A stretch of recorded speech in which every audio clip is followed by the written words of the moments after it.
नमस्कार किसान भाइयों, मैं सूर्यदेवल फिर से हाजिर हूँ आपके अपने चैनल एग्रीकल्चर गुरुजी में। किसान भाइयों, आज हम बात करेंगे पौधा गन्ने के अंदर यदि मोथा घास उगाई है तो मोथा घास को हम किस तरीके से खत्म कर सकते हैं। इसके अलावा यदि गन्ने के अलावा किसी और फसल के अंदर मोथा घास उग करके आ रही है, उसे हम किस तरीके से कंट्रोल कर सकते हैं। या फिर किसान भाइयों, हमारे खाली पड़े खेत के अंदर भी मोथा घास उग करके आ रही है, उसे हम किस तरीके से कंट्रोल कर सकते हैं। एक मेथड ऐसा बताऊंगा जो बिल्कुल देसी है, जिसके अंदर हमें कोई भी ज्यादा खर्चा देखने को नहीं मिलेगा।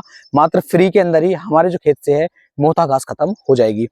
दो ऐसे स्प्रे मैं आपको बताऊंगा कि इनमें से कोई भी एक स्प्रे का यदि आप उपयोग अपने खेत के अंदर करते हैं तो मोथा घास बिल्कुल ही खत्म हो जाएगी। वीडियो को आप पूरा देखें जिससे कि आपको एक बेहतर जानकारी मिल सके। एक बात का आपको ध्यान रखना है, मोथा घास एक ऐसी घास है कि एकदम से खत्म नहीं होती है, एक लंबे समय की प्रक्रिया के बाद ही ये खत्म होती है। तो मोथा घास की ये वीडियो है, पूरी देखें। अगर आधी अधूरी वीडियो आप देखेंगे तो हो सकता है कोई नुकसान आप ना कर लें, तो इस चीज का भी आपको ध्यान देना है। इससे पहले जो मैंने एक वीडियो बना करके दी थी, उसमें मैंने बताया था कि खरपतवारों को, चौड़ी पत्ती के खरपतवार हो, सकरी के हों या किसी भी तरह के खरपतवार क्यों ना हो, वो खत्म कैसे होंगे। लेकिन ये जो वीडियो है, इस वीडियो के अंदर जो हम टेक्निकल या जो तरीका आपको बताएंगे, उसमें मोथा घास हो या दूब घास हो, दोनों ही घासें बिल्कुल ही खत्म हो जाएंगी। लेकिन टाइम पीरियड थोड़ा सा लंबा लगने वाला है, तो वीडियो को बारीकी के साथ आपको समझना है।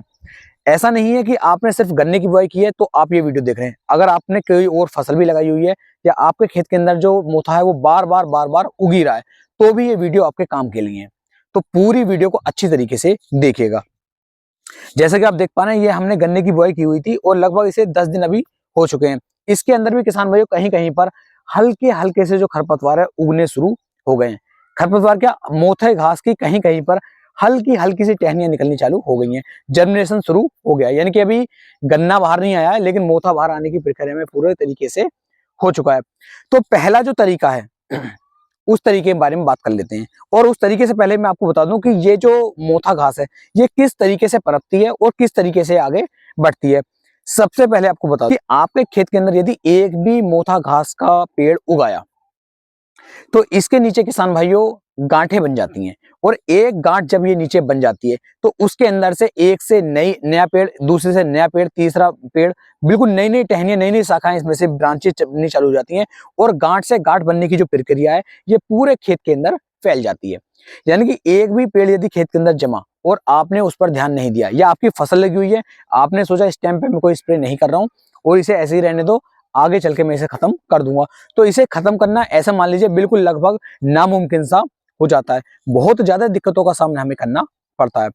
तो सबसे पहली बात, अगर आपने खेत के अंदर कोई भी फसल लगाई हुई नहीं है, ध्यान दीजिएगा, कोई खेत के अंदर कोई भी फसल नहीं है और आपके खेत के अंदर मोथा घास बहुत ज्यादा होती है, तो आपको पहले खेत की बहुत गहरी वाली जुताई करवानी होगी। यानी कि पलटू हल से आपको अपने खेत को पलटना होगा। तो जितने भी बीज मोथा घास के नीचे होते हैं वो सारी गांठें, सारे बीज ऊपर आ जाएंगे और उसके बाद खेत को आप ऐसे ही पड़ा रहने दीजिए। जब धूप उस पर पड़ेगी तो बीज जो है फिर सूख जाते हैं। उसके बाद जो इनकी उत्पत्ति है, जो इनकी पैदावार थी, वो काफी कम आपको देखने को मिल जाएगी। तो एक तो तरीका किसान भाइयों ये रहता है, इससे भी मोथा घास काफी हद तक खत्म हो जाती है। अब दूसरी बात, मान लीजिए आपने अपने खेत के अंदर कोई फसल लगाई हुई है, ठीक है। अब फसल लगाने के बाद हमें मोथा घास खत्म करनी है, तो किसान भाई बहुत कैड़ी, बहुत खतरनाक दिक्कत फिर आ जाती है कि हम इसे किस तरीके से खत्म कर सकते हैं। तो इसके लिए क्या है कि जैसे कि हमारे गन्ने की अब फसल है, अब गन्ने के अंदर जो है मोथा घास उगकर चालू होने वाली है, तो इसके अंदर हमें क्या करना पड़ेगा, हमें अपने खेत की निराई गुड़ाई पर बहुत ज्यादा फोकस करना पड़ेगा। निराई गुड़ाई का ध्यान बहुत ज्यादा रखना पड़ेगा। यानी कि आप मान लीजिए जैसे आप पहली खुदाई करेंगे तो पहली खुदाई में जितना भी मोथा घास आपको दिखाई दे, उस सारे घास को आपको रोल लेना है, निकाल लेना है खेत के अंदर से और उसे खेत से बाहर निकाल देना है। यदि आप इस तरीके से चलते हैं तो बिना किसी स्प्रे के, बिना किसी खर्चे के, आप जो है अपने खेत के अंदर से मोथा घास को खत्म फिर कर पाएंगे। अब कुछ किसान भाई कहेंगे भाई इसमें भी लेबर लगेगी, तो भाई जब आप अपने खेत की जुताई करवाओगे, निराई करवाओगे, गुड़ाई करवाओगे, उस टाइम भी आपको लेबर लगानी पड़ती है। लेकिन बस थोड़ा सा अंतर इतना करना है कि इसको रोल लेना है, इसको खेत के अंदर से उठा करके खेत से बाहर डाल देना है। तो इस तरीके से भी जो मोथा घास है हमारे खेत के अंदर से खत्म हो जाती है। तो एक तरीका तो हो जाता है आपका जुताई वाला, दूसरा हो जाता है आपका निराई गुड़ाई वाला। इन तरीकों से आप खत्म कर सकते हैं। अब मान लीजिए आपके खेत के अंदर कोई भी फसल लगी हुई नहीं है, तो वहां पर आप इसे कैसे खत्म कर सकते हैं। आपको पूरे खेत के अंदर नमी बना करके रखनी है।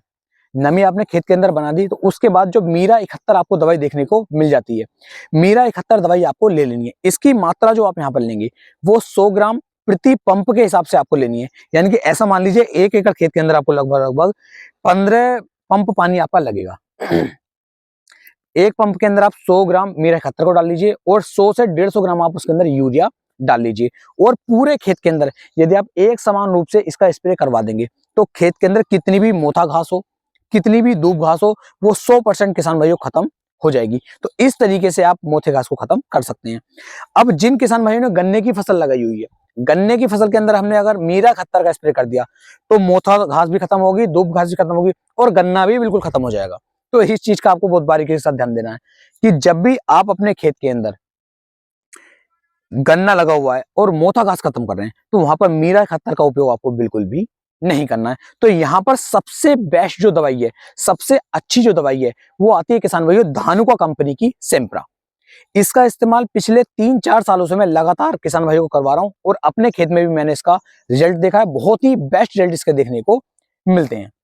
मोथा घास होता क्यों है? क्योंकि अगर हमारे खेत के अंदर लगातार नमी बनी रहेगी, बहुत लंबे समय तक हम अपने खेत के अंदर फासले लेते रहते हैं, फसल में फसल चलाते रहते हैं और नमी खेत के अंदर बनी रहती है, तो मोथा घास ऑटोमेटिक बना पाती है, मोथा घास अपने आप ही पैदा हो जाती है।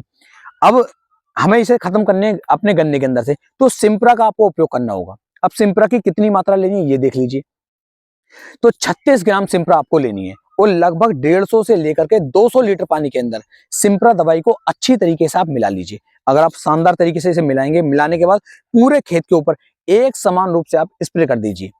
खेत के अंदर नमी हल्की सी बनी रहनी चाहिए, जिससे कि जो सिम्प्रा घास होगी, ये सिस्टमिक हर्बिसाइड होता है। सिस्टमिक हर्बिसाइड का मतलब ये, जैसे आपने ऊपर से स्प्रे किया तो पौधे के ऊपर से लगा के इसकी जड़ों तक ये धीरे धीरे धीरे धीरे दवाई फैलना शुरू हो जाती है। तो सिस्टमिक हर्बिसाइड होने की वजह से ये मोथे को ऊपर से पहले पीला करेगी, फिर सुखाएगी और धीरे धीरे इसकी गांठों को जो है ये किसान भाइयों बिल्कुल ही खत्म कर देती है। गांठों के अंदर कोई भी ताकत, कोई भी जान ये नहीं छोड़ती है। तो इस तरीके से भी जो मोथा घास है वो बिल्कुल ही परमानेंट खत्म हो जाती है। अब किसान भाई कहेंगे जब हम इन हर्बिसाइड का उपयोग करेंगे तो क्या गन्ने पर असर पड़ेगा या फिर नहीं पड़ेगा? तो मैं आपको बता दूं, कितनी भी अच्छी कंपनी की दवाई हो या कितनी भी अच्छी दवाई हो, किसी भी दवाई का यदि हम उपयोग करते हैं, हर्बिसाइड दवा का अपनी फसल के ऊपर, तो कहीं ना कहीं हमारे गन्ने के ऊपर, हमारी अन्य फसलों के ऊपर थोड़ा बहुत असर तो पड़ता है। जैसे ही आप सिम्प्रा का उपयोग करते हैं खेत के अंदर, तो किसान भाइयों ऐसा मान लीजिए कि लगभग लगभग 15% जो टिल्डिंग हमारे गन्ने के अंदर ज्यादा होनी चाहिए थी, उसे ये थाम देगा। कंपनी वाले ये दावा करते हैं कि इससे कोई भी असर नहीं पड़ता है गन्ने के ऊपर, लेकिन मैं आपको बता दूं 100% इसका असर पड़ता है। अगर एक आंख से 4 से 5 कल्ले निकलने चाहिए थे, तो सिम्प्रा का स्प्रे करने के बाद 2 से 3 कल्ले ही निकलते हैं। यानी कि हमारी पैदावार में, हमारी उत्पादन में कहीं ना कहीं 15 से 20% तक की जो कमी है वो देखने को मिलेगी। इस चीज का आपको ध्यान रखना है। कोई भी नीचे कमेंट सेक्शन में मुझे बता सकता है, इसके बारे में जानकारी दे सकते हैं कि इससे असर पड़ता है या नहीं। 100% मैं दावा देता हूं कि सिम्प्रा का इस्तेमाल करने के बाद भी हमारी टिल्डिंग पर असर किसान भाइयों पड़ता है। लेकिन ऐसा बोलते हैं कि पड़ता नहीं, लेकिन पड़ता है, क्योंकि मैंने इसका प्रैक्टिकल कई बार करके देख लिया, तो अब जाकर के नतीजा यही निकला है कि असर इससे भी पड़ता है। तो इसके असर से हम कैसे बच सकते हैं? इसके जब हमने स्प्रे कर दिया, स्प्रे करने के बाद पूरे खेत के अंदर हमारा जो मोथा घास थी वो खत्म हो गई है। क्योंकि ये जब गांठों तक, आप सोच सकते हैं, जब गांठों को खत्म कर रही है, नीचे जाकर के सिस्टमिक दवाई है, नीचे तक पहुंच रही है, गांठें खत्म हो रही है, उसी तरीके से गन्ने पर भी इसका असर पड़ेगा। गन्ने की जो ब्रांचेस निकलनी चाहिए और टिल्डिंग निकलनी चाहिए थी, उन्हें ये नहीं निकलने देगी। तो जब आपके खेत से मोथा घास बिल्कुल खत्म हो जाए, तो आपको अपने खेत के अंदर कोई भी अच्छे ग्रोथ प्रोमोटर का उपयोग करना है, टिल्डिंग वाले खादों का उपयोग करना है। जैसे ह्यूमिक एसिड हो गया, उसका उपयोग कर लीजिए। इफ्को की सागरिका होगी, उसका उपयोग कर लीजिए। धनजाइम गोल्ड का उपयोग कर लीजिए या फिर बायोविटा का उपयोग कर लीजिए।